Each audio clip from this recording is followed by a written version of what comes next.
Hello everyone. आज आप semester 5 एसकेएमयू semester 5 physical chemistry है ना, फिजिकल केमिस्ट्री 5 जो कि आपका पेपर है 12 है ना, पेपर 12 है। इसको हम लोग आज डिस्कस करेंगे, जिसमें पहला यूनिट है आपका क्वांटम केमिस्ट्री है ना। तो क्वांटम केमिस्ट्री में जो यहाँ सिलेबस में शुरू हो रहा है पोस्टुलेट्स ऑफ क्वांटम मैकेनिक्स से, लेकिन हम लोग एक छोटा सा और बहुत ही अच्छा स्टोरी के साथ इसको शुरू करेंगे है ना, कि ये क्यों आया, हम क्यों पढ़ते हैं है ना। इस क्वांटम मैकेनिक्स को, इतना बोरिंग सा टॉपिक्स को और भी बोरिंग बनाया हुआ है डिफरेंट यूनिवर्सिटीज़ में। तो इसको और अच्छा और इंटरेस्टिंग कैसे बनाया जाए, तो इस वीडियो को आप देखिए। इसमें मैंने एक्सप्लेन करने का कोशिश किया और इसको थोड़ा इंटरेस्टिंग बनाने का और थोड़ा क्यूरियोसिटी डेवलप करने का कोशिश किया आपको, ताकि आप आगे इसके पोस्टुलेट्स को पढ़ें है ना। और ये बहुत ही इंटरेस्टिंग टॉपिक्स है। तो हम लोग फिजिकल केमिस्ट्री फिफ्थ देख रहे हैं, जो कि पेपर 12 है सेमेस्टर 5 का है ना। हम लोग आज देखेंगे इंट्रोडक्शन ऑफ क्वांटम केमिस्ट्री, जो कि आपके सिलेबस में नहीं है। सिलेबस में postulates of quantum mechanics directly दे दिया है, लेकिन आप डायरेक्टली पोस्टुलेट्स पढ़ के क्या करेंगे जब तक आपको इसका इंटरेस्टिंग स्टोरी नहीं पता है कि क्वांटम मैकेनिक्स आया क्यों, है ना। ये इतना बड़ा वास्ट चैप्टर हम लोग जो पढ़ रहे हैं, क्वांटम केमिस्ट्री क्यों पढ़ रहे हैं, कहाँ से आया, क्या जरूरत है इसका। एक्चुअली ऐसे ही ये पूरे साइंटिस्ट लोगों का माथा खराब करके रखा है क्वांटम केमिस्ट्री है ना, जो कि अभी तक अनसॉल्व्ड है। ठीक है, तो ये आया कहाँ से और क्यों इसको हम लोग स्टडी करते हैं, इसको क्यों नहीं हम लोग हटा देते हैं। ठीक है, तो सिर्फ क्वांटम केमिस्ट्री का ही पार्ट नहीं है, क्वांटम जो है हम लोग केमिस्ट्री, इसको फिजिक्स भी बोलते हैं ना, क्वांटम फिजिक्स भी है।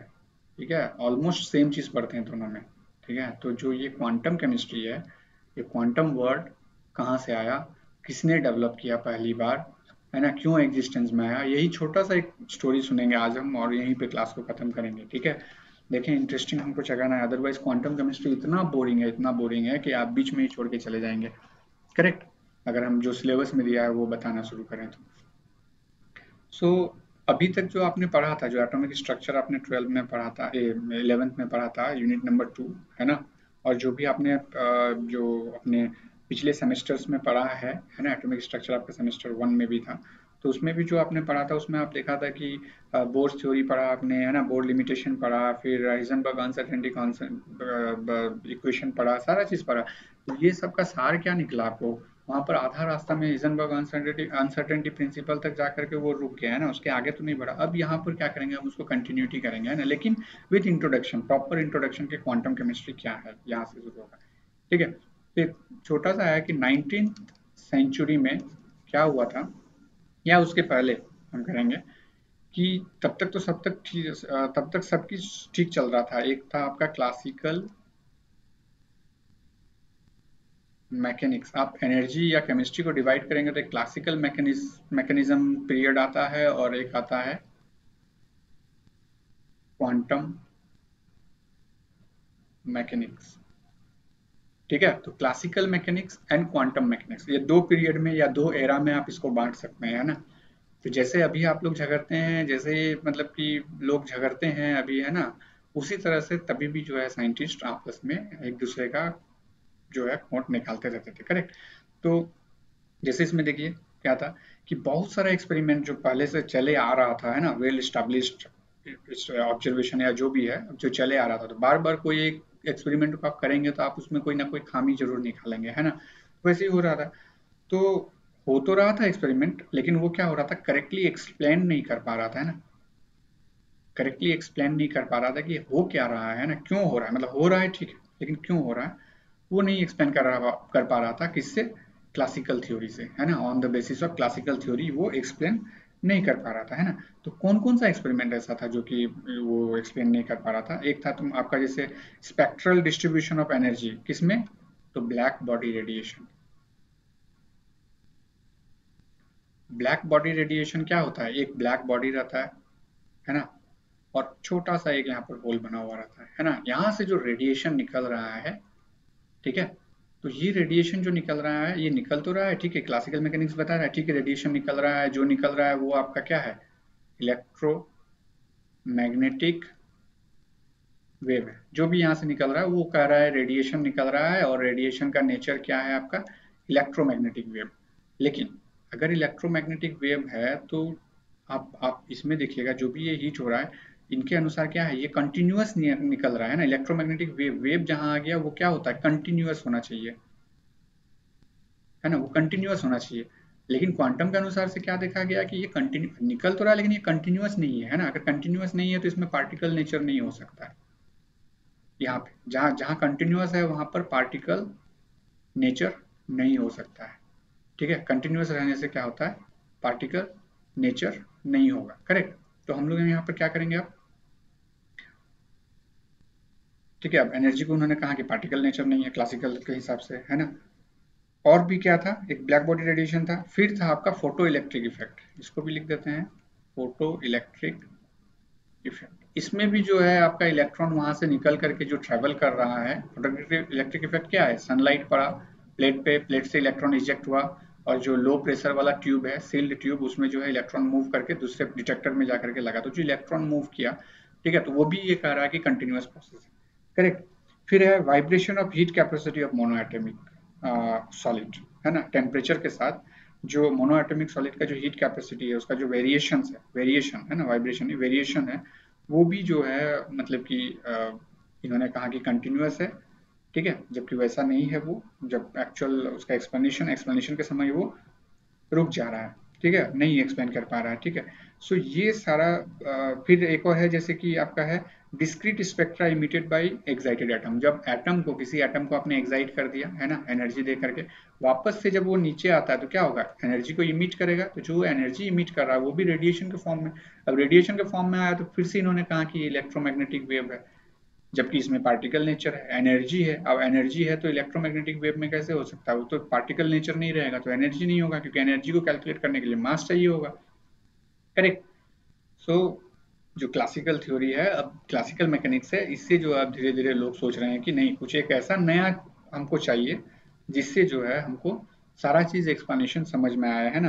तो चलते जा रहा था, डिस्कशन चलते जा रहा था, तो फिर इसमें कहा कि किसी ने कह दिया कि जो क्लासिकल थ्योरी है ये unable to explain behaviour of small objects, है ना। मतलब ये क्या कह रहे हैं कि जो स्मॉल ऑब्जेक्ट्स का बिहेवियर है उसको वो एक्सप्लेन कर ही नहीं पा रहे हैं, है ना। तो ठीक है, तो फिर एक नया थ्योरी आया, क्वांटम थ्योरी, है ना, क्वांटम थ्योरी। तो मैं जैसे ही कहूंगा कि ये किन्होंने दिया है, आप तुरंत कहेंगे कि ये नाम उन्हीं का है। ठीक है, तो मैक्स प्लैंक। मैक्स प्लैंक, ठीक है, करेक्ट। तो इसके पहले जो क्लासिकल मैकेनिक्स था उसको हम लोग क्या कहते हैं, और एक नाम क्या था उसका, न्यूटोनियन मैकेनिक्स, है ना। क्लासिकल मैकेनिक्स का दूसरा नाम क्या था, न्यूटोनियन मैकेनिक्स, क्योंकि वो पूरा पूरी जो है आपका किस पे डिपेंड था, वो न्यूटन्स लॉ ऑफ मोशन पे और मैक्सवेल इलेक्ट्रोमैग्नेटिक वेव थ्योरी, ये दोनों का मिक्सचर था आपका जो फिनोमिनन है, मोशन एंड एनर्जी। ये सब आपको ऑब्जेक्टिव में कभी कभी काम आ जाएगा, क्योंकि ये सब बोरिंग चैप्टर है तो लोग ध्यान नहीं देते हैं ना, तो वहां से निकल जाते हैं। तो क्लासिकल मैकेनिक्स के अनुसार क्या था कि किसी भी जो भी ऑब्जेक्ट, मतलब कि वेव है या जो है, उसका जो आप इलेक्ट्रॉन है ना, उसका आप पोजीशन और जो उसका वेलोसिटी है उस मूविंग पार्टिकल का एक समय में आप बता सकते हैं ना, क्लासिकल के अनुसार। ठीक है, लेकिन वही चीज बाद में जब हिजनबर्ग आया तो हिजनबर्ग ने क्या कहा, जो कि अनसर्टेनिटी प्रिंसिपल बहुत पॉपुलर है, उन्होंने क्या कहा कि नहीं, हम एक साथ में दोनों नहीं बता सकते हैं। क्यों, उन्होंने एक्सपेरिमेंट करके भी दिखाया कि जैसे मान लेते हैं कि इलेक्ट्रॉन है, ये ट्रेवल कर रहा है ना, ये इलेक्ट्रॉन ट्रेवल कर रहा है, इस जगह में मान लेते हैं हम इलेक्ट्रॉन को देखना चाहते हैं, जैसे ही लाइट माइक्रोस्कोप हमने यूज किया, हमने क्या किया, लाइट दिया यहाँ पे, तो जैसे ही इसमें लाइट पड़ा तो क्या है, इसमें एनर्जी भी पड़ेगा, तो एनर्जी पड़ा तो जो ये इलेक्ट्रॉन अपने एक एनर्जी से मूव कर रहा था, तो क्या होगा, ये पाथ को डिफ्लेक्ट नहीं करेगा, ऑब्वियसली करेगा, क्योंकि इसको अब एक्स्ट्रा एनर्जी मिल गया, जिस एनर्जी से ये जा रहा था, इस लाइट से इसको और एनर्जी मिला। हम एक बड़े ऑब्जेक्ट के बारे में बात करेंगे तो वहां उतना ज्यादा फर्क नहीं पड़ेगा एक टॉर्च लाइट से। ठीक है, मान लेते हैं एक बॉल यहाँ से यहाँ जा रहा है, इस तरह से रोल कर रहा है, आप इधर से अगर टॉर्च लाइट लगाएंगे इसमें तो बॉल डायरेक्शन चेंज नहीं करेगा, लेकिन हाँ, ये छोटा सा एनर्जी, ये छोटा सा लाइट सोर्स में इतना एनर्जी सफिशियंट है कि ये इलेक्ट्रॉन को जो है अपने जगह से डिफ्लेक्ट कर दे। ठीक है, तो क्या होगा, इसीलिए हम लोग कहेंगे कि जब हम लोग इसके पोजीशन को देखना चाहते हैं तो इसका मोमेंटम या जो वेलोसिटी है वो चेंज हो जाता है, जिस स्पीड से आ रहा था उससे ज्यादा फास्ट से भागेगा, है ना। और अगर हम इस वेलोसिटी को कांस्टेंट कंसंट्रेट करेंगे इस जगह में, तो फिर पोजीशन को हम लोग देखेंगे बहुत बड़ा रेंज में, है ना। तो इस तरह से हम लोग एक साथ नहीं देख सकते, तो यहाँ क्लासिकल मैकेनिक्स फेल हो गया। करेक्ट।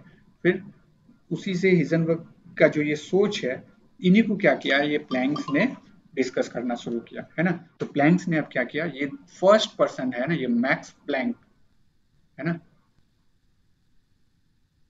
मैक्स प्लैंक, इसके नाम से जर्मनी में बहुत अच्छा यूनिवर्सिटी चल रहा है और बहुत अच्छा खासा जो है स्टाइफंड मिलता है वहाँ पर पीएचडी करने या मास्टर करने के लिए, ठीक है। तो मैक्स प्लैंक रिसर्च इंस्टीट्यूट, ठीक है। सो ये मैक्स प्लैंक इन्होंने क्या किया, सबसे पहली बार एक सजेशन दिया कि क्वांटम बिहेवियर ऑफ एनर्जी के बारे में क्यों नहीं सोचा जाए, है ना। मतलब उसके जैसे जब क्वांटम, क्वांटा कहाँ से आया, क्वांटा आया फोटोन, जो कि पैकेट ऑफ एनर्जी जो आइंस्टीन ने कहा था, है ना, उसी को इन्होंने क्वांटा कहा, लेकिन इन्होंने इसको अलग तरीके से पेश किया, ठीक है।